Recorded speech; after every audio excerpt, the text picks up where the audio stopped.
Salut les Marc, salut les Smart, salut peuple du catch-up. Bienvenue dans votre podcast qui soigne, qui dégouline, qui transpire le catch par tous les pores de la peau, du slip et du masque. Chaque semaine, nous passons au crible des chroniqueurs de la team. Catch-up, tous les shows de la WWE.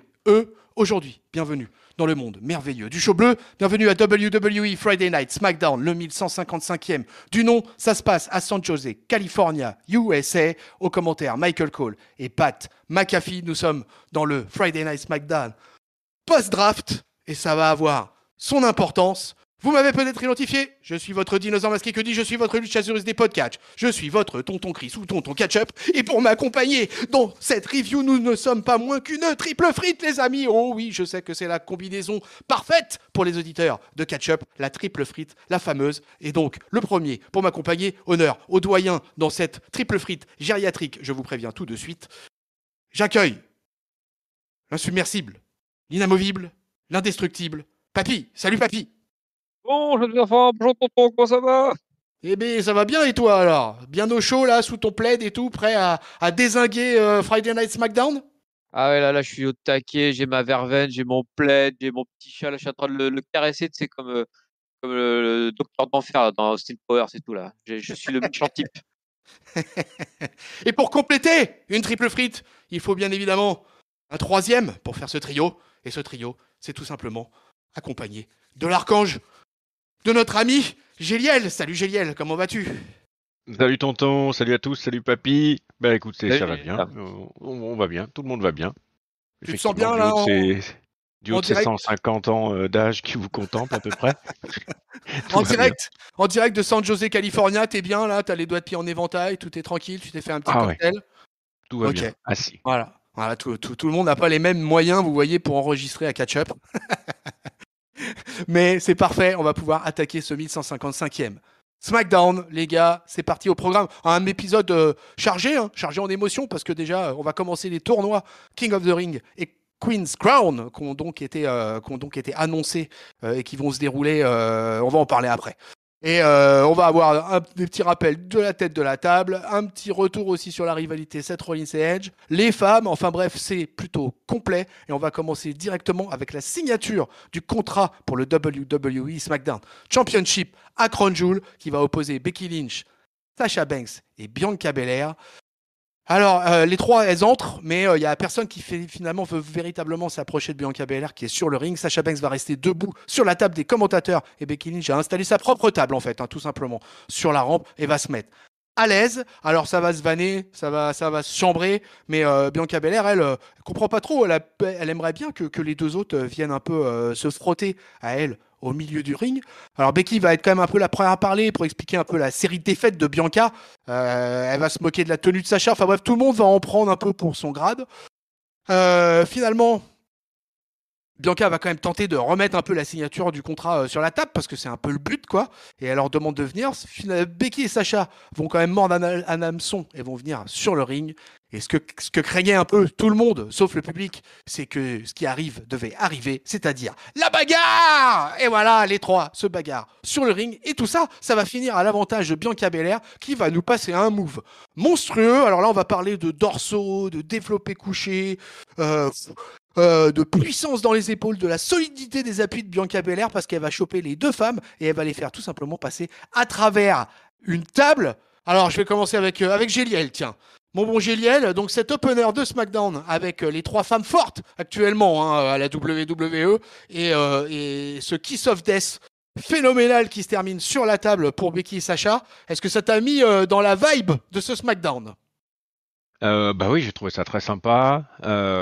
C'était aussi sympa que chacune ait leur position, elles en démordaient pas. Alors il y avait la pauvre Bianca qui avait un petit côté vert, leur disant bah allez venez signer le contrat quand même. Becky Lynch qui en avait rien à foutre, les pieds sur son bureau qu'elle avait improvisé à côté du Titantron. Et puis alors Bianca qui était carrément pas Bianca, Flûte Charlotte, non merde.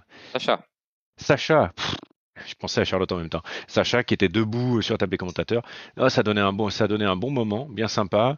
Après la fin, effectivement, Belair encore une démonstration incroyable de force où elle porte les deux là sur les épaules. Il y a Sacha qui tombe, qui lui met un coup de pied, mais qui en profite pour s'en prendre une également. Elle tombe sur la table et elle balance en mode F5 la Becky. Waouh, Waouh. Non, c'est très sympa. Le public a bien accroché. Ça permet de partir très très correctement sur le pay-per-view.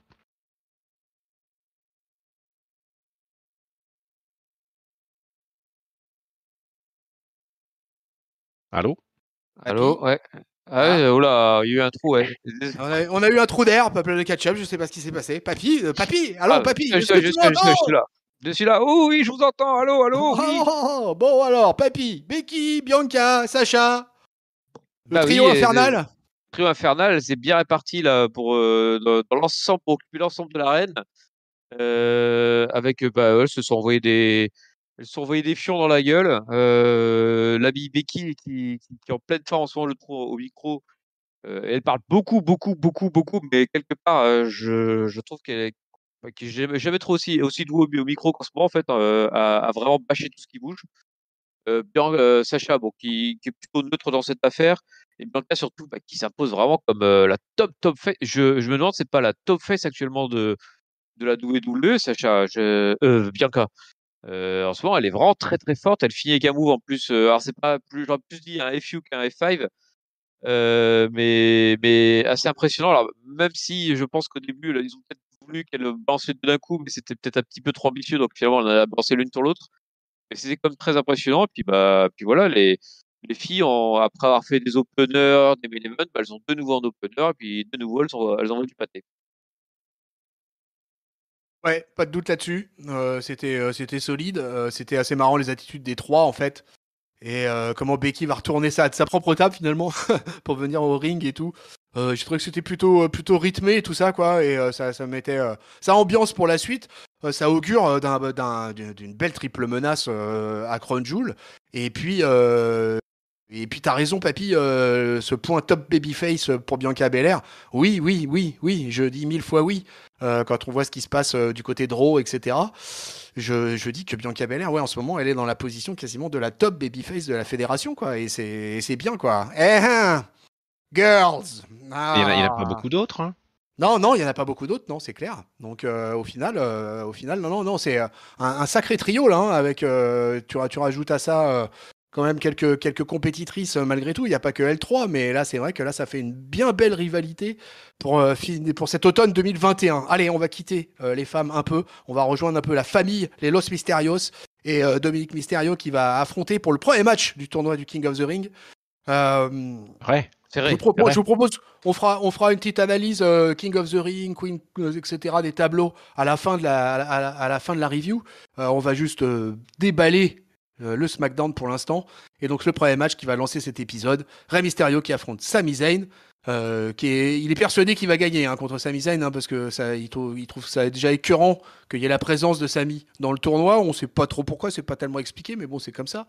Un match assez anecdotique. Je vois ces deux-là arriver sur le ring. Moi, je vous cache pas que sur le moment, je me dis, oh là là, c'est du lourd. Et au final, on va avoir un match de 8 minutes plutôt assez sage avec pas mal de signatures move de Rere et de Sami.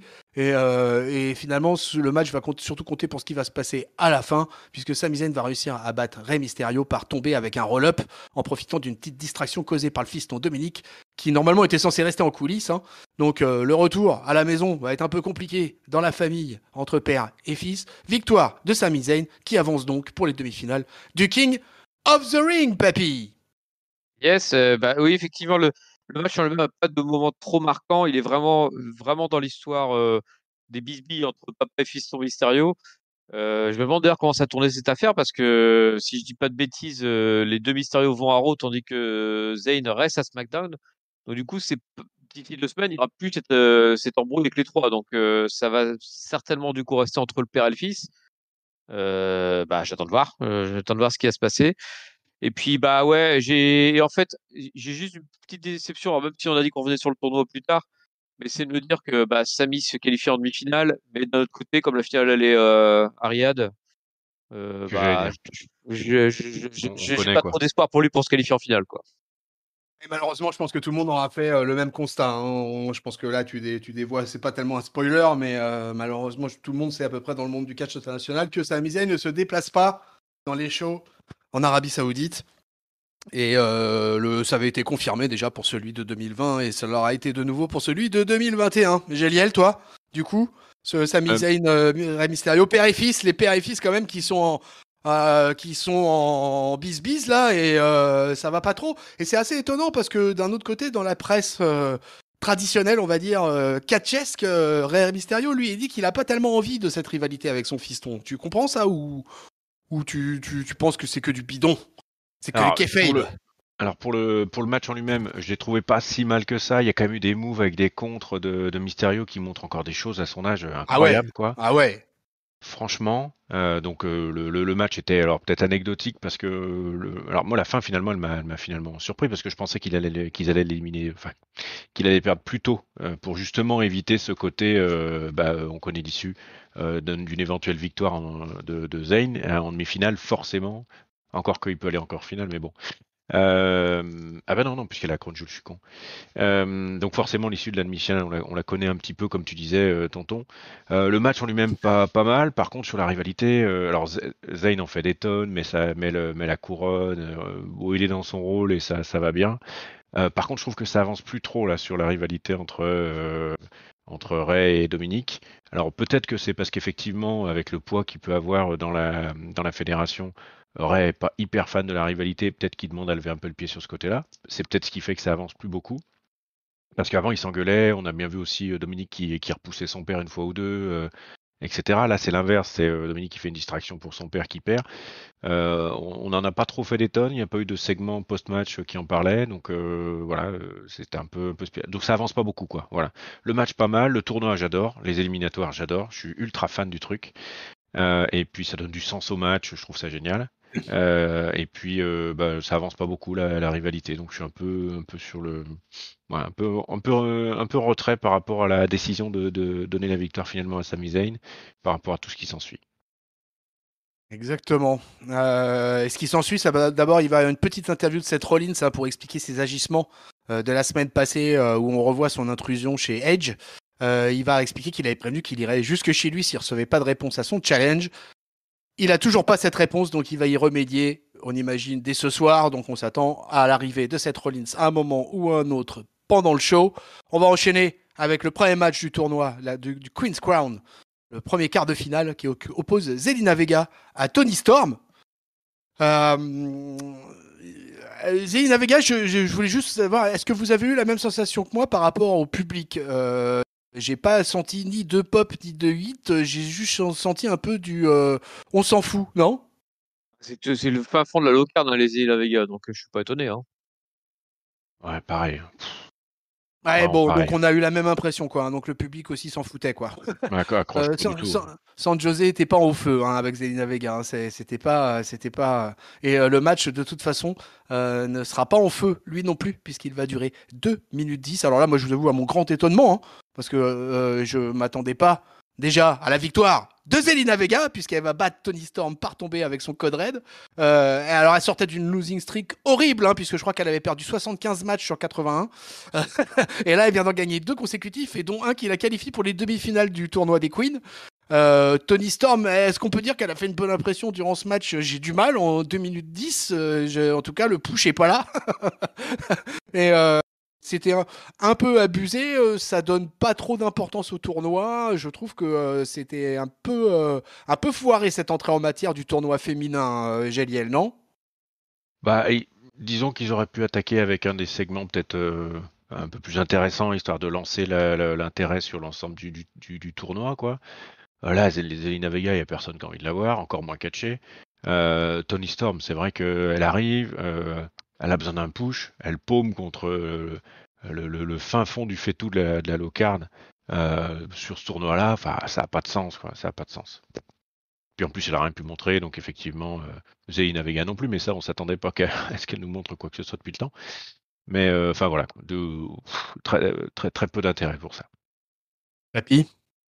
Ouais, je suis alors déjà, pareil, on verra plus tard, mais le line-up du tournoi féminin, je trouve vachement faible par rapport au tournoi masculin. Ouais. C'est vraiment, enfin là, ce match-là était pas terrible sur le papier. Le match suivant sera pas terrible sur le papier non plus. Et côté Rose, ça fait pas non plus vachement rêver, quoi. Donc, partant de ça, tu te retrouves avec Toni Storm contre Zelina Vega. Je pensais aussi que Toni Storm allait s'imposer parce qu'en plus, il n'y a pas beaucoup de face, cette fois, contrairement au masculin, là, il n'y a pas beaucoup de face côté tournoi féminin.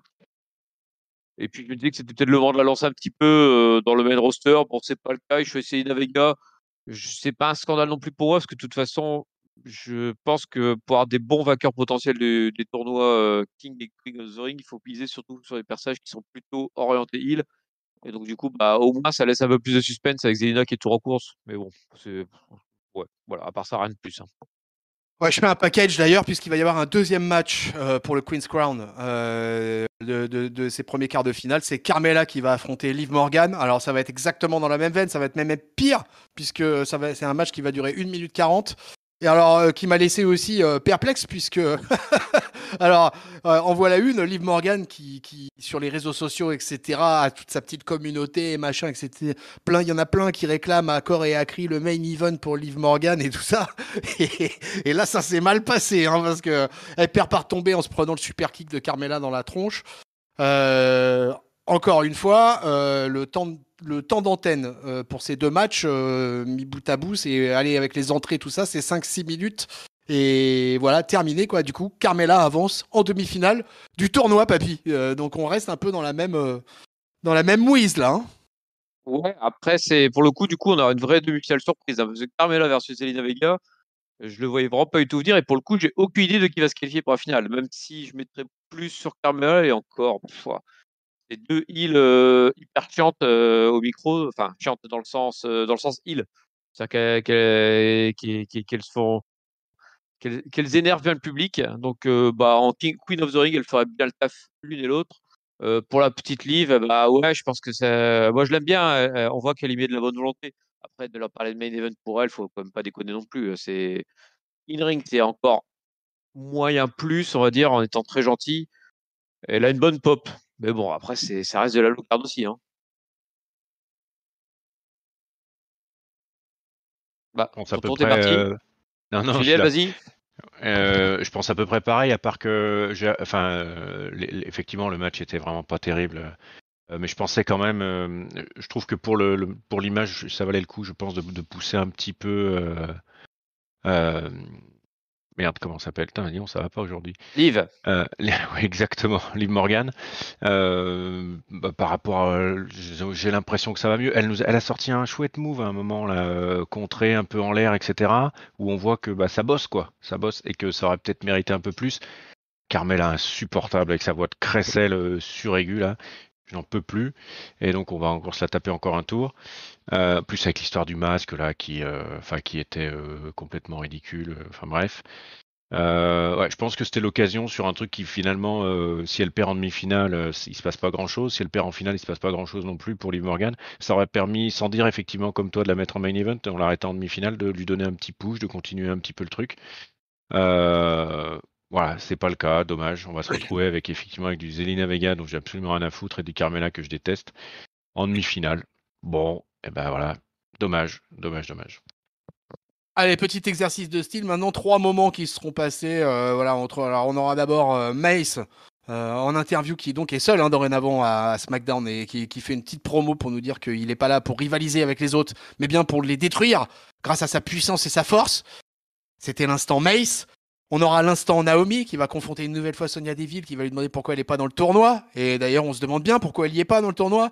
Et Sonya lui répond qu'elle a prévu autre chose pour elle la semaine prochaine car elle a décidé de s'occuper elle-même de son cas en l'affrontant la semaine prochaine. Donc on nous annonce un match Naomi Sonya. Et enfin, le troisième moment, ça sera le moment du Happy Talk avec Happy Corbin et Madcap Moss qui vont venir faire quelques blagues bien grasses avant que Kevin Owens ras-le-bol, et il a bien raison, vienne les attaquer.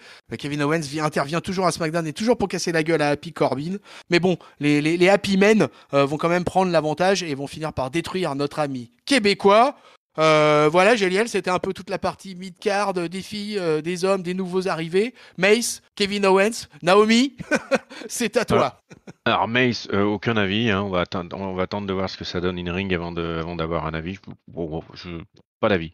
Sur la partie Naomi, étonnant quand effectivement Sonya Deville lui répond écoute, ça va être contre Mi le match.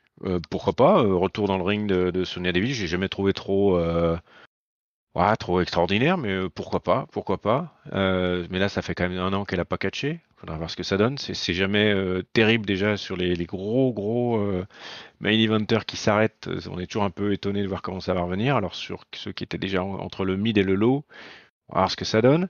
Bon, par contre, j'espère que ça va permettre à Naomi d'être un peu plus en visibilité parce que j'aime beaucoup entre son style et puis voilà ce qu'elle apporte, l'émotion aussi qu'elle a avec le public, la communion avec le public, où ça se passe généralement vachement bien. Et puis sinon, bah, avec le Byron Corbin, là, Happy Corbin, moi, il m'inquiète les deux à rigoler de manière hystérique comme ça, là, pour tout et n'importe quoi. Et puis, bah, c'est pareil, ça avance pas beaucoup. Il y a Kevin Owens qui revient à nouveau se faire massacrer. Euh, alors, effectivement, il vient parce que les autres sont lourds au possible, donc ça, c'est très bien. Maintenant, ça se termine encore de la même manière, il se fait massacrer. Alors, un coup, c'était avec Logan Paul, maintenant, c'est avec machin. Bon, bon. Ça avance pas beaucoup, quoi, on va dire. Ça avance pas beaucoup. Voilà sur les 3 segments dont tu parles. Papy, toi, ça avance ou ça recule? Ouais, après, alors, je vais essayer de les prendre dans le désordre parce qu'en plus, j'ai oublié le premier. Corbin, Happy Corbin et Owens. Ouais, ils sont en train d'installer le nouveau personnage avec Riddick Moss et puis en même temps, Owens, il va se barrer à Raw. Donc, de toute façon, là, c'est la fin de leur rivalité. Il n'y a pas grand-chose qui se passe. Ça me gêne pas plus que ça. C'est vraiment plus la transition. Tant qu'ils prennent pas trop de temps dessus, ça va. Naomi, ouais, elle se réinstalle en tout cas en tant que personnage dans le roster. Alors moi, je rêve toujours de la voir passer heel, mais là, clairement, son booking la met en tant que forte face, peut-être même une des futures faces de SmackDown, vu la draft. Il a un peu développé la tête de SmackDown en virant et Liv et Bianca. Donc peut-être que c'est sur Naomi qui vont miser, du coup, à voir. Et puis le 13 segment, du coup, c'était quoi du coup? J'ai oublié. Mace. Mace, Ah Mace, c'était oh merde, on s'en fout de Mace. Allez, on s'en Voilà. fout. Allez, on revient sur la tête de la table, tiens. Voilà, allez. Juste un tout petit truc, par rapport à ce que tu disais, Papy, par rapport à Naomi. Moi, et on en avait parlé les semaines précédentes, ça m'aurait vraiment fait plaisir un truc où elle se fait vraiment bâcher Naomi, où elle s'énerve, elle passe heel et elle rejoint la Bloodline. Et là, je trouve qu'il y avait des trucs vraiment super sympas quoi, à faire. Alors, comme tu le dis, il n'y a plus du tout de tête face côté SmackDown, donc il y a de bonnes chances que ça lui retombe dessus. Mais j'avais imaginé que ce truc-là, ça pouvait donner des trucs assez originaux et plutôt sympas. Voilà. Ah, moi, j'étais dans la ligne directe de ce que tu penses. C'était vraiment ça que je pensais. Et je pensais vraiment que le fait de l'avoir s'énerver, en plus, elle avait été un peu violente avant. Tu t'es dit, tiens, elle a peut-être fait un cap complet. Mais là, en ce moment, elle est plutôt. Ouais. Surtout pour affronter Sonya Deville, c'est très dur de la faire passer heal en la faisant affronter Sonya Deville, quoi. Ouais, c'est sûr. Allez, on revient à la tête de la table, là. Hein. C'est bon, on a fini avec les fonds de tiroir. Là, cette fois-ci, c'est Roman Reigns. On arrête de déconner, qui fait son entrée accompagné de Paul Heyman, de Jay et Jimmy Uso. Il va demander au public de le reconnaître avant de lui ordonner de faire la même chose pour Paul Heyman. Il avait un travail à faire et il l'a fait. Maintenant, il aimerait clarifier un point un peu compliqué dans sa relation avec son conseiller spécial. Il veut savoir si Heyman est le responsable de la position de free agent de Brock Lesnar, puisque ça a été annoncé la semaine dernière. Brock Lesnar sera free agent à la WWE. Heyman, il explique qu'il a fait beaucoup de choses dans sa vie, mais qu'il n'a jamais été assez stupide pour trahir Roman Reigns. Et Brock Lesnar va juste essayer en fait de rentrer dans leur tête, mais il sait qu'il va perdre à Crown Jewel et que ça, c'est pas une prédiction, mais c'est bien un spoiler. Alors,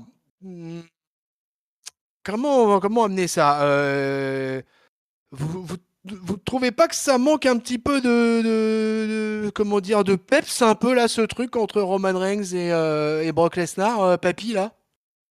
Ça manque de plus parce que Brock Lesnar n'est pas là. C'est toujours un peu le souci quand tu as des rivalités avec Brock Lesnar ou comme on avait à l'époque avec le Taker ou avec des mecs comme ça qui sont à temps partiel ou La Goldberg promo était pas éventuellement. mal, Tu bosses pour j'ai deux. trouvé ça un peu long, quoi. Ouais, voilà, ouais, tu bosses pour deux, ouais, c'est ça, ouais. T'es tout seul et tu bosses pour deux. Alors, il y a toujours, moi je trouve très intéressant le petit jeu entre Paul Heyman et qui est terrorisé par Roman Reigns. C'est Roman Reigns qui est toujours en mode de psychopathe. Hein. C'est-à-dire que Là, cette semaine, c'était le mode détendu en disant, mais pourquoi tu te justifies, Paul? C'est pas, faut juste bâcher Brock Lesnar, là. C'est à lui qu'il faut que tu parles. Moi, j'attends pas d'excuses de ta part. Puis, tu sais, le moment où t'as Eman qui baisse la tête et puis t'as Roman Reigns qui l'attrape par le menton puis qui remonte la tête en disant, tu me regardes dans les yeux quand tu me parles. Ouais, c'est le petit copain de complet, Roman Reigns, et puis il est parfait dans ce rôle-là. Mais effectivement, bah, une rivalité avec Lesnar, bah, une semaine sur deux, voire 2 semaines sur trois, tu dois faire la rivalité tout seul, donc c'est pas forcément passionnant. Mais il revient la semaine prochaine, donc c'est toujours ça le prix. Encore heureux. Génial. Pareil. Alors que là, cette fois, et le public était un peu dans notre sens, hein, puisqu'il demandait du Lesnar aussi pas mal. Donc c'est vrai que c'est de la promo tout seul, quoi. C'est un peu chiant. Par contre, le passage avec, enfin, j'ai trouvé la promo de Paul Heyman qui était vraiment top là quand il s'adresse enfin quand il dit est-ce que tu penses vraiment que je serais stupide à ce point, etc. Et j'ai adoré la tournure de phrase qu'il a pris quand il fait j'ai été reconnu, comment dire, j'ai été condamné pour un paquet de trucs depuis que je suis dans le métier dans la WWE et j'étais responsable d'encore plus. J'ai trouvé ça excellent. Et puis après, donc il fait sa promo face contre caméra à la direction de Brock Lesnar.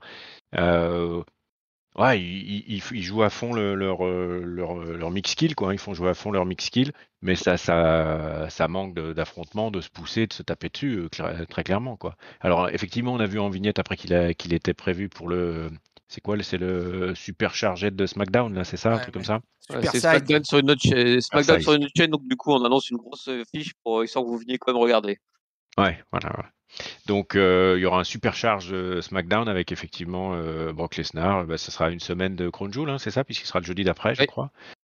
Bon, voilà, ça mériterait que ça bataille un peu plus, quoi. Hein. Alors c'est le côté part-timer pénible de Lesnar, quoi. Mais ça mériterait, vu qu'il est quand même en feu d'officiel, il pourrait quand même se bouger le cul, enfin se bouger les fesses et venir un petit peu sur le ring. Voilà. Ouais, c'est malheureusement quelque chose qui dure depuis des années. On est habitué à ce que les rivalités avec Brock Lesnar se passent à distance, ou des fois ne se passent même pas. Et on se souvient de Seth Rollins, entre autres, qui avait tenu le micro pendant 3 mois quasiment, tout seul, tous les lundis à Raw, dans l'espoir qu'un jour il se passe quelque chose avec Brock, et il s'était rien passé. Remember aussi la rivalité avec Dean Ambrose, à l'époque aussi, qui avait été assez catastrophique par rapport à ça. Donc malheureusement, on retombe un peu dans ces travers-là. C'est dommage parce que vraiment, il y a tellement de quoi faire un truc titanesque. Et du coup, moi, j'ai trouvé que ouais, ça manquait d'intensité un peu tout ça. Eman a fait du Eman, la prédiction, le spoiler et tout ça, tu vois. C'était pas, moi, j'ai pas été super emballé. J'étais un peu même déçu quand même. Mais bon, c'est dû à la configuration de Brock Lesnar, et c'est comme ça, hein, c'est le traitement qu'a ce gars-là à la WWE. Et on peut pas y faire grand-chose. C'est la bête fait ce qu'elle veut. Il l'a bien dit d'ailleurs. Il l'avait bien dit face caméra, je crois, la semaine passée, quoi. La bête fait ce qu'elle veut quand elle veut, donc c'est exactement ça. Allez, on aura eu vite fait Becky Lynch qui va rejoindre Sonya Deville et Adam Pearce, puis qui exige plus de respect envers elle. Adam Pearce, c'est lui qui doit battre. Pour ça, il doit battre ses 2 adversaires et prouver qu'elle mérite ce respect. La championne va signer le contrat, tout rentre dans l'ordre, tout est formidable, comme si on était inquiet pour ça. Mais non, je vous rassure, pas du tout. On aura un petit passage Seth Rollins aussi, qui va rentrer dans le bureau de, c'est ça, ouais, qui rentre dans le bureau de Adam Pearce et Sonya Deville, quoi. Et il a une photo, il a piqué une photo, le mec, il a chouravé une photo de famille à Edge. Et donc il va défier Edge dans un nouveau match. Et il va nous dire qu'il va rejoindre le ring tout à l'heure. Mais d'abord, le dernier match de la soirée concernant le King of the Ring. Et c'est donc un quart de finale qui va voir s'affronter Finn Balor à Cesaro. Ma foi, une belle affiche. Et on va avoir un match de 12 minutes quand même, on va nous donner 12 petites minutes avec notre Finn Balor et notre Cesaro. Donc là, de quoi envoyer un vrai bon match de catch. Et c'est quand même bien ce qui s'est passé, quoi. Finalement, j'ai presque envie de vous dire que là, j'étais en train de regarder un main event de SmackDown avec 2 mecs qui auraient peut-être pu être des top stars de la WWE et qui sont finalement tous main eventers par moment, mais finalement surtout des up mid-carders. Et on se dit que ça, c'est un beau match de pay-per-view aussi. En tout cas, c'est ce que je me suis dit. Donc les mecs ont délivré la marchandise, nous ont livré 12 minutes superbes pour finalement une victoire de Finn Balor avec son coup de grâce, qui reste toujours létal, même si ça n'a pas été létal face à Roman Reigns, mais comme personne n'est létal face à Roman Reigns, bah, c'est comme ça que ça se passe. Et donc victoire de Finn Balor, qui rejoint donc les demi-finales et qui affrontera Sami Zayn. Voilà les amis. Génial. Ouais, le match super sympa. Ça m'a fait drôle de revoir Finn Balor avec son petit short de mid-quart d'heure là par rapport au démon en main event il y a 15 jours quoi. Ça m'a fait un peu de peine.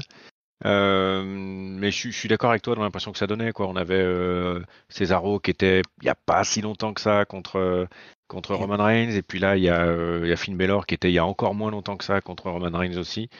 Les deux perdus se retrouvent dans un petit tournoi un peu voilà comme ça. C'était un peu décevant. À côté de ça, le match est bon. Baylor a quand même une bonne pop sur son entrée. Les deux d'ailleurs. Et puis le match était vraiment super sympa quoi. Deux techniciens comme j'aime beaucoup. Et puis ça courait partout, ça rebondissait beaucoup.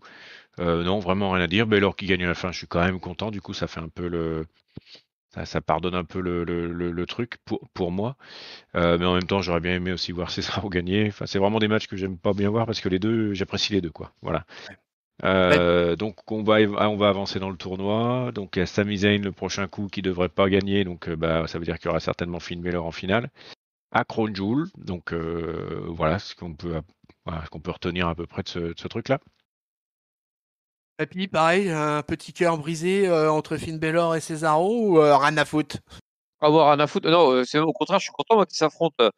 Au moins, tu as du niveau quoi, dans ce tournoi. Moi, je trouve que c'est bien dans Oui, un non, ça, je suis tournoi d'accord. comme King of the Ring. Les deux affiches avaient de la gueule. C'est ça, ouais. Au niveau garçon, on a plutôt été gâté au niveau du line-up. Tu avais de la mid-card, up mid-card, ce qui est très bien pour ce type de tournoi, je trouve. C'est plus quand ils vont chercher de low-carder que ça me fait chier, quoi. Voilà, Zelina, Carmella, si vous m'écoutez. Enfin, surtout Zelina, en l'occurrence. Et puis, le match était plutôt plaisant. Moi, en regardant comme ça l'affiche au départ du tournoi, je mettais bien Finn Balor dans mes favoris parce que, en plus, l'histoire de Demon King, tout ça, je me dis ça pourrait faire un truc assez sympa. Parce qu'il y a beaucoup de face dans le tournoi homme. Et donc, quitte à faire gagner un face, le Finn, il me plairait pas mal, en fait. Même si Zayn aussi, mais bon, pour la raison qu'on a expliqué, ça va être compliqué. Donc ouais, plutôt content du match, plutôt content du gagnant et plutôt content que ce soit en main event. Effectivement, c'est comme tu dis, c'est un revue d'affiche qui aurait pu être en pay-per-view, en opener de pay-per-view peut-être. On va pas déconner non plus. Donc victoire de Finn Balor qui se qualifie donc pour les demi-finales du King of the Ring. Allez, on revient sur le ring. C'était notre main event catchesque puisqu'on va terminer avec Seth Rollins qui est donc enfin sur le ring et qui va provoquer Edge en lui disant qu'il a attendu assez longtemps comme ça pour avoir cette fameuse réponse à son challenge. Il va laisser le choix à Edge de choisir l'heure, le lieu et la stipulation. Il n'y a pas de réponse, il se passe rien. Edge n'est pas là, Edge ne dit rien. Donc il lui dit que depuis que sa défaite au Madison Square Garden, Edge est devenu un lâche et qu'il déçoit beaucoup de monde, dont sa propre famille, et que son silence fait preuve qu'il est meilleur que lui. Et tout à coup, une voiture arrive sur le parking. Edge sort de la bagnole, se dirige vers le ring. Seth Rollins se prépare avec une chaise, mais Edge, il arrive trop vite, il est encore rapide, l'ancien. Il applique un spear. Les deux hommes se battent. Grosse bagarre! Mais au moment où Edge va appliquer son crossface avec une barre métallique, Rollins va pouvoir s'enfuir. Finalement, Edge va choper le mic. Il va dire que si Rollins veut un nouveau match, il est d'accord, mais que cette fois, ça se réglera dans un Hell in a Cell match. Alors là, mes amis, ça y est, là, ça rigole plus. Je pense qu'on arrive dans le climax de cette rivalité entre Seth Rollins et Edge. Je pense que là, ça sera pour de bon le dernier match. Je ne vois pas comment ça peut se terminer autrement que par ce match dans la cellule de l'enfer. Alors, je vais commencer avec le saint apôtre de Edge, en l'occurrence notre archange Géliel. Alors, ça y est, c'est parti. Seth Rollins versus Edge. Je crois qu'on en avait parlé la semaine dernière déjà. Tout à fait, on en avait parlé. En plus, là, la promo est sympa. On attend bien le dernier moment de la promo de Seth Rollins pour le voir débarquer avec son gros pick-up. Il arrive bien énervé sur le ring et puis sans en faire trop, il annonce le Hell in a Cell et puis en plus, c'est c'est l'événement parfait pour finir une rivalité. La tête de Rollins qui du coup s'attendait plutôt à un truc où il pourrait s'esquiver comme il avait fait là déjà, un peu floué, tourner autour, et bah ça va pas se passer comme ça parce qu'avec le NuSL on ne peut pas. Et donc super sympa, super sympa. Ça va finir une bonne fois pour toute la rivalité.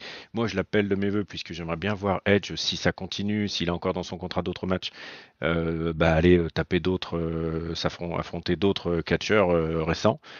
Donc très content de la fin là, et puis qu'on retourne un peu à la bataille plutôt que des interventions à la maison ou un peu trop de discutaillades quoi. Voilà, très content.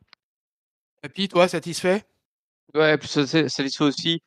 Finalement, ça aurait été notre fil rouge du show bleu. Pour une fois, c'était pas la Bloodline qui s'en occupait, c'était Rollins et Edge.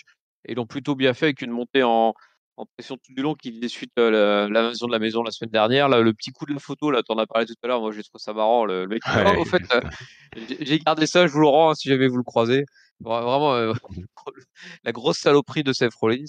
Et puis à la fin, le segment final avec l'annonce de la stipulation et les deux celles qui, on en a suffisamment parlé sur ces ondes et pour une fois justifié, plutôt que de nous faire un pay-per-view où du coup tu dis bah, tiens on va mettre les deux celles sur ce match-là au pif. Là pour le coup c'est la fin d'une rivalité, tu mets la grosse méga stipulation pour qu'ils sautent sur la gueule. Ça s'annonce un gros match.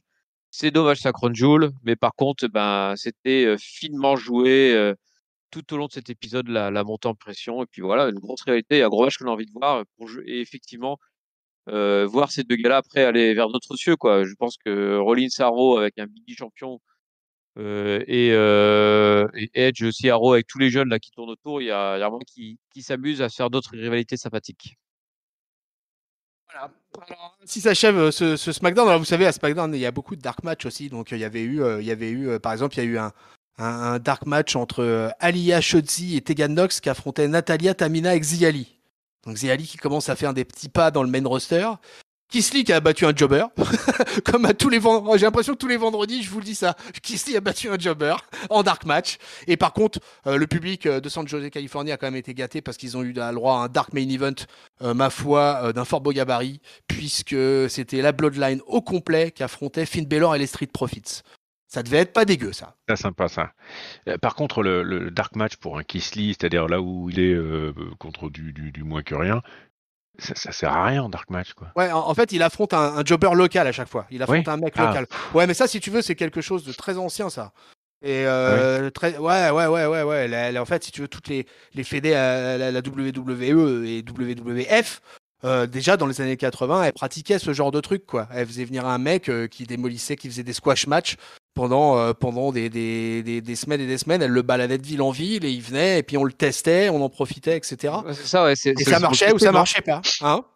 Et ce que j'allais dire, c'est aussi pour le tester un peu, pour qu'il puisse travailler son personnage. Je pense qu'il se lie. Parce que là hormis le gros, le 3 versus 3 avec la Bloodline qui semble être le cadeau pour le public, le reste, ça reste plutôt des tests pour débutants. J'ai l'impression tu m'as dit, il y avait Keith Lee contre le Jobber. Et de l'autre côté, tu avais Chozzy, Aliyah, Tegan Nox et Ciali. Donc, les nouvelles, quoi. Donc, ouais, c'est clair, ouais. Donc je pense que c'est aussi pour tester les débutants, tester leur capacité à se mouvoir devant la foule, et puis leur réaction, la réaction de la foule vis-à-vis d'eux, quoi. Et je pense que Keith Lee, comme ils sont en train de totalement changer son personnage, ils sont certainement en train de tester comment il va faire pour être un bourril pour bien se faire huer, quoi. Ouais. Ce qui est fou, c'est que même Cage Match arrive même pas à avoir les noms des jobbers qui affrontent Keith Lee, quoi. Parce que tu sais, le mec, c'est tellement un local de chez local, ça se trouve, le mec, il habite à 200 mètres de l'arena. Il dit, ouais, moi je veux bien me prendre un Big Catastrophe ce soir.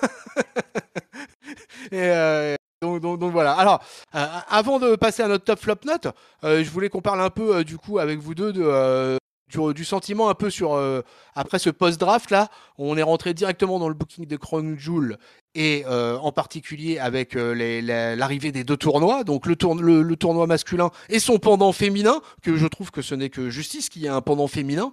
Du coup, on a eu un truc assez, enfin je trouve en tout cas assez traditionnel de la part de WWE, 8 catcheurs, voilà, des quarts de finale, demi-finale, voilà, Taking of the Ring en 3 victoires.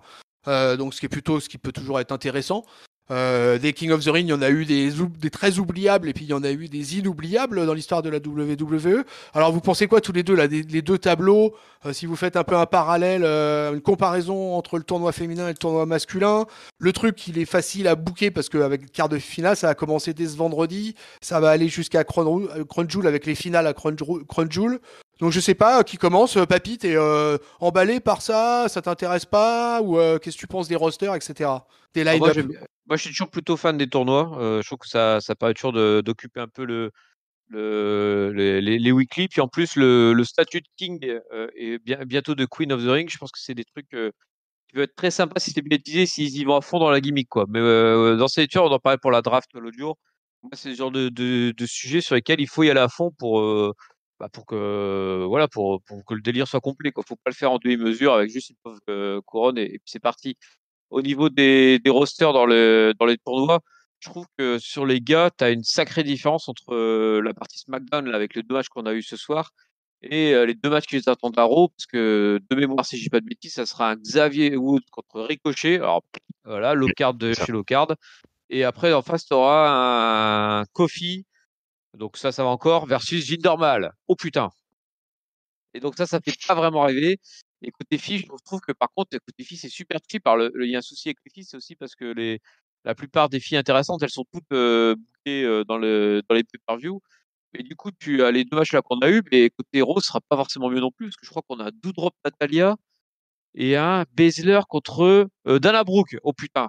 Oh non mais ouais, heureusement que chez la Baszler, quoi. Mais et j'espère pouvoir se qualifier, même si c'est pas forcément gagné. Voilà, donc je suis, je suis un petit poil déçu sur les line-up. Je trouve qu'ils auraient pu, quitte à relancer les tournois, mettre des mecs vraiment sympas et puis et voilà et je sais pas, à Raw, t'avais des Drew McIntyre, des Sheamus, t'avais encore Jeff Hardy qui était encore affilié à Raw. Enfin, tous ces gars-là, ça aurait été plus sympa de les voir dans le tournoi quand même. Ouais, je suis assez d'accord. Géliel? Pareil, autant je suis hyper fan du truc, hein.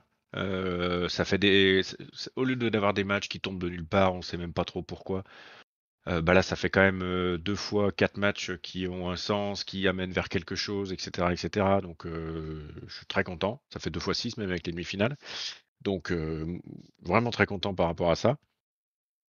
Le, le roster est effectivement est juste. Alors, ça donne aussi à réfléchir sur la profondeur du roster féminin de la Ah oui. WWE. Parce que effectivement, en fait, tous les gros noms, voire les semi-gros noms, sont occupés déjà sur des feuds de main event. Ça veut dire que là, on va racler, quoi. Zelina Vega, Doudrop, quoi, qui a rien fait, qui se retrouve dans le truc. Ça donne vraiment pas envie. Dana Brooks et ses nouveaux abdos contre Shayna Baszler, d'accord, mais ouais, enfin, non, c'est très très cheap comme tu le disais.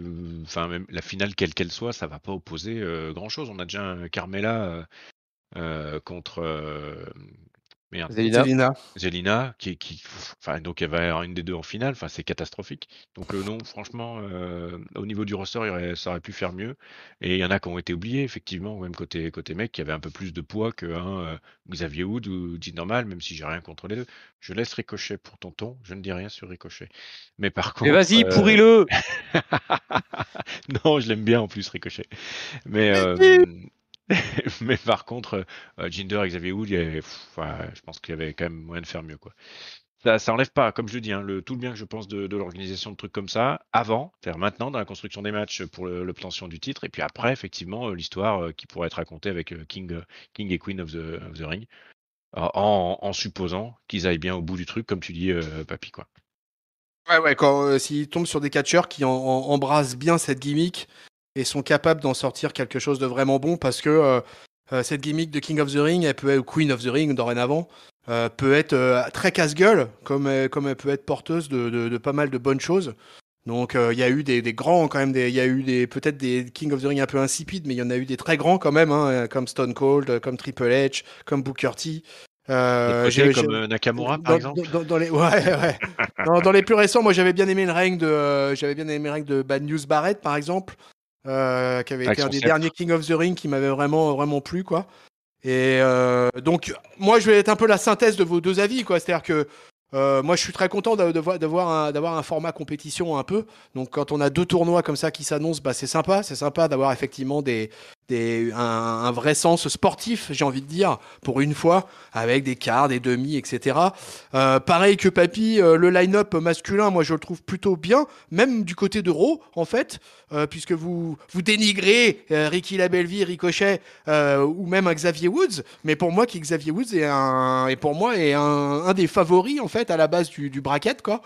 Et je serais pas étonné de. Et en fait, ce qui me pose problème, c'est qu'il y ait Kofi en haut du tableau à Raw quoi. Kofi il affronte Jinder. Et pourtant, ce King of the Ring aussi, il a une particularité, c'est que c'est plutôt un titre qui va bien à un heel. Et là, du coup, avec ce Finn Balor Sami Zayn, ouais, ça c'est pour moi la grosse boulette du côté masculin d'avoir mis Sami Zayn dans ce tournoi en fait. Il aurait pas fallu mettre Sami Zayn puisque on savait que enfin ça bousille le booking pour les demi-finales et pour la finale quoi. Voilà, Bah, on ou le sait faire déjà perdre au premier tour, quoi. Ouais, ou tu le fais perdre au premier tour à la rigueur, ouais, même si ça a aucune utilité, mais pourquoi pas, tu le fais jobber. Mais voilà, donc ça c'est le défaut. Sinon, le line-up masculin, moi je le trouvais plutôt sympa. Et après, bah pareil que vous, bah malheureusement le line-up féminin, ouais, il est archi faiblard, vraiment vraiment archi faiblard. Si à la rigueur celle qui avait un peu de hype comme Liv Morgan peut-être aurait pu aller au bout parce que comme on l'a dit là, c'est la finale, c'est une demi-finale Carmella Zelina alors que c'était peut-être Liv Morgan qui en allant au final était celle qui développait le plus de hype donc pourquoi pas. Et de l'autre côté, moi, du tableau, côté Raw, moi, j'espère qu'une seule chose, c'est que Shayna Baszler va rouler sur tout le monde. Et puis d'ailleurs, j'espère que Shayna Baszler va gagner tout simplement la Queen of Spades. Et ben, j'espère qu'elle va devenir la Queen's Crown et qu'on n'en parle plus, quoi. Voilà, qu'elle casse des gueules à tout le monde et qu'elle devienne une vraie championne heel, une reine heel. Je pense que ça le ferait tout à fait bien, quoi. Après, aller chercher la peau de Charlotte, par exemple, pour Shayna Baszler, puisque Shayna Baszler, elle est à SmackDown dorénavant. Donc moi je trouverais ça plutôt pas mal. Donc finalement, on a un peu des avis assez similaires tous les trois quoi. On a vu un peu de cet œil. Donc du coup, on va pouvoir passer au top flop note de ce SmackDown du 8 octobre 2021. À Sandros et alors, allez, Géliel, le top flop note du monde merveilleux du show bleu. Alors, Tu deviens un chroniqueur régulier de SmackDown en plus quoi. Donc ma foi, un connaisseur. Ça me fait, oh, je n'irai pas jusque-là, mais en tout cas, ça me fait bien plaisir effectivement de participer. Et si ça contribue à donner de l'allant à tout ça, eh ben, je suis très content. Et merci encore à vous. Mon top, top 4 chesques sur Finn Balor Cesaro. J'ai vraiment bien aimé le match, vraiment. Ça manque de gros matchs techniques comme ça où ça se balance dans tous les sens, ça rebondit. Donc moi j'aime bien les techniciens, donc j'aime bien ça.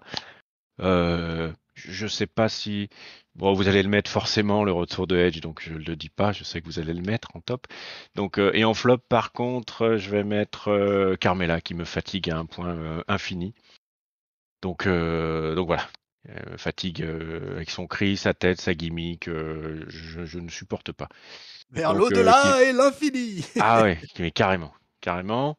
Et puis la note, très sympa. Je vais mettre un 3,5 parce que j'ai bien aimé. Il y a eu un peu moins de catch que parfois. C'était le seul petit truc un peu en retrait. Et sinon, voilà, du tournoi King of the Ring, Queen of the Ring, un peu de backstage, un peu de construction. Plus une promo que finalement j'ai quand même trouvé vraiment sympa de Paul Heyman, malgré tout, qui me fait toujours bien rire. Et donc voilà, 3-5 sur ce SmackDown avant le Supercharged de la semaine prochaine. La sentence du papy anti-Athémie. Tintin. Ouais, je pense que Gélé aurait dû donner son top à Edge parce que du coup, il comptait sur nous, mais il va pas l'avoir, donc il va pas. Non, je plaisante en fait ce qu'il va l'avoir par procuration parce que j'ai donné mon top pour le fil rouge qui était plutôt bien foutu là, avec Rollins qui nous a tenu un peu le truc et puis le LECL qui pour une fois est bien utilisé. Voilà, mon top en fait c'est ça, c'est le LECL qui tombe à point nommé. Donc c'est pas Edge, mais c'est la stipulation. J'espère que vous saisissez la nuance. Au niveau du flop, je vais le donner pour le premier tour féminin du tournoi. J'ai trouvé qu'il. Bah voilà, je suis 100% d'accord pour dire qu'il faut, que c'est très bien de mettre du temps en tête pour les filles et un tournoi féminin, tout ça.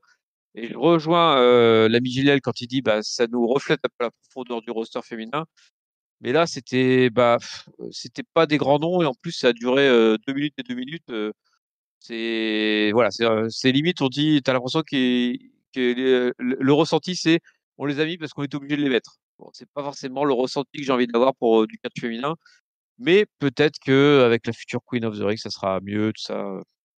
On verra bien comment ça se passe. Et pour la note, je suis moins emballé que Géliel parce que on est en période un peu bâtarde là, avec le Crown Jewel qui approche. Le tournoi qui démarre, mais où tu sais à peu près comment ça se finir, où tu as des idées. Les rosters qui sont pas définitifs, parce que non, on a décidé qu'on faisait la draft 3 semaines avant que ça prenne effet. Et donc, du coup, t'as les histoires qui, du coup, sont en fin de vie, en queue de boudin un peu parfois. Enfin, tu vois, notamment tout ce qui est Corbin et Kevin Owens. Enfin, voilà, quoi. Donc, je me dis vivement dans 2 semaines qu'on redémarre avec les rosters définitifs et du coup des histoires fraîches. Et dans l'attente, bah, du coup, je pris un SmackDown assez neutre et donc je lui ai donné un 2,75. 75. Eh ben écoute, moi je vais vous dire que finalement moi j'ai été assez déçu en fait par ce SmackDown que j'ai trouvé bien plus faible que les derniers les derniers qu'on a eu.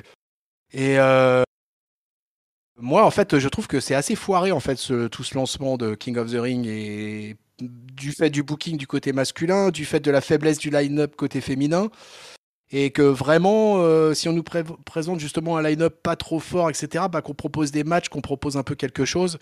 Et là, 4 minutes tout bouclé entre les deux, là, c'est vraiment. Ouais, c'était vraiment très, très, très, très pauvre. Et je suis assez déçu, en fait, quoi. Il n'y a pas eu grand-chose de catch, hein. Le Sami Zayn, Rey Mysterio, ça a duré 7 minutes 58. Et le main event catches qui a Finn Balor, Cesaro, au final, on a 11 minutes 25 exactement de match. Bon, y a pas eu, il s'est pas passé grand-chose. Effectivement, il y a eu beaucoup de segments backstage. Je sais pas, moi, j'ai pas été super emballé par ce que j'ai vu. J'espère que ça va aller mieux la semaine prochaine avec le booking là, pour Crown Jewel qui va approcher vraiment fortement. Mais ça m'a pas plu des masses. Mon top, je vais le donner à Bianca Belair parce que j'ai beaucoup aimé l'opener, etc. Et j'ai beaucoup aimé la manière dont elle tient le micro en étant vraiment la top babyface de l'histoire. Et ce magnifique move là, à travers les tables, ça c'était que du bonheur. Et du coup, ça m'a bien plu. Et j'aime beaucoup Bianca Belair de toute façon. Et depuis, elle fait vraiment une année incroyable. Elle fait partie vraiment des top nanas sans aucun problème. Et c'est vraiment du bonheur de l'avoir évolué. Et là, surtout, elle est face à l'adversité. C'est pas en plus comme si elle avait commencé sa carrière dans un truc à la cool, tranquille. Non, non, non, non. Elle est au top, quoi. En ce moment, vraiment, je la trouve au top, Bianca Belair, quoi. Donc, faut que ça continue comme ça. Donc, ma note, ça va être assez faible parce que moi, je vais lui donner la moyenne à ce SmackDown et je vais lui donner un 2,5.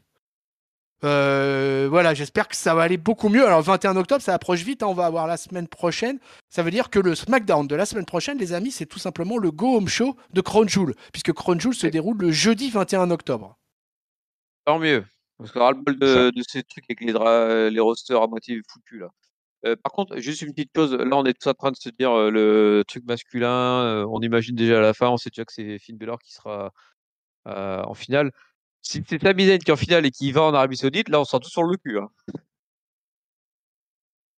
Si, excuse-moi, j'ai pas entendu la fin de ta phrase, Papy. J'ai dit là on s'enflamme tous en disant que Balor est déjà qualifié. Si jamais c'est Zayn qui se qualifie en finale et qui va en Arabie Saoudite, on sera tous sur le cul. Ah ouais, ah bah ça c'est clair, ouais. Là, c'est possible ça.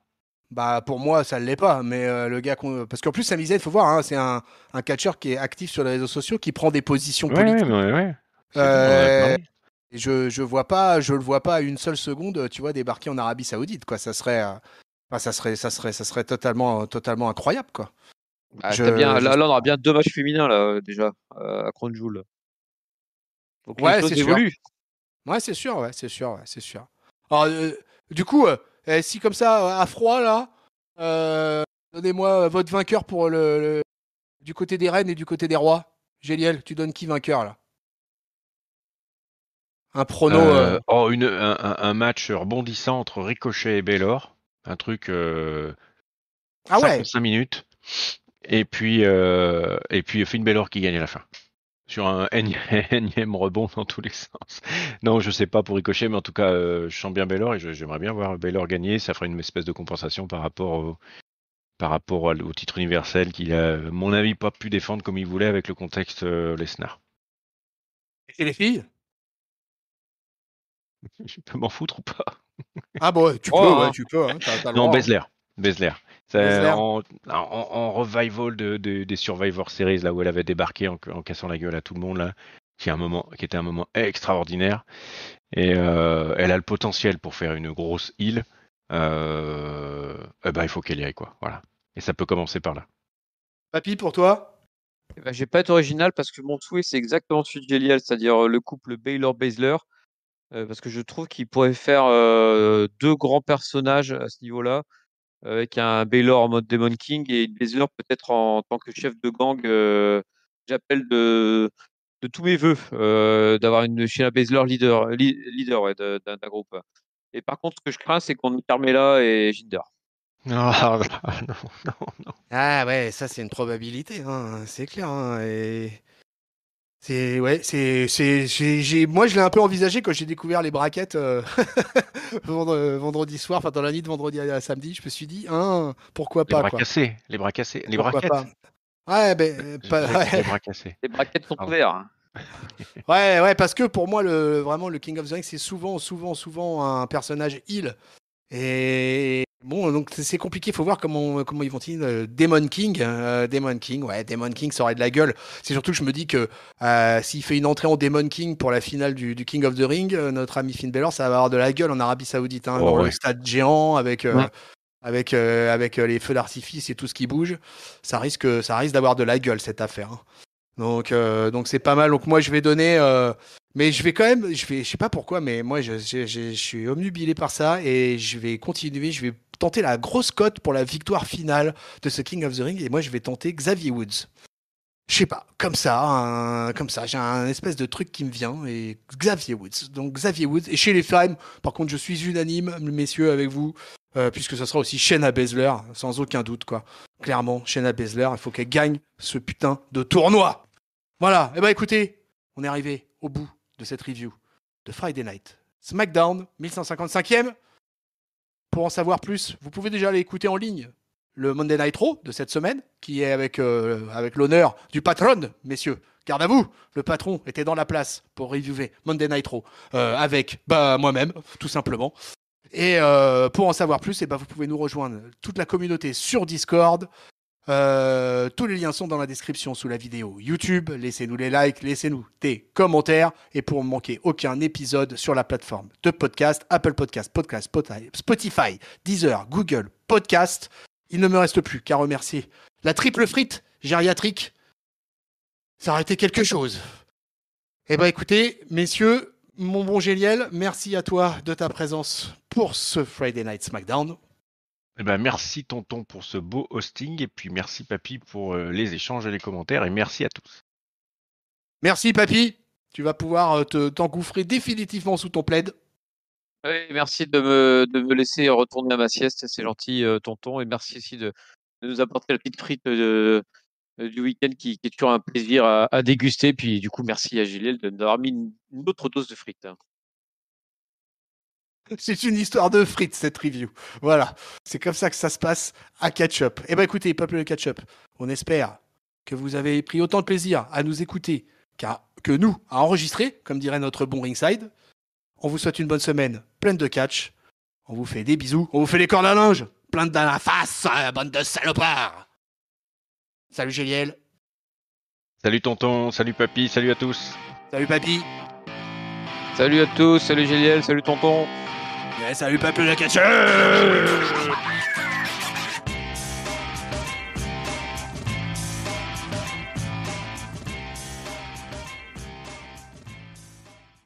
Vous m'entendez bien là?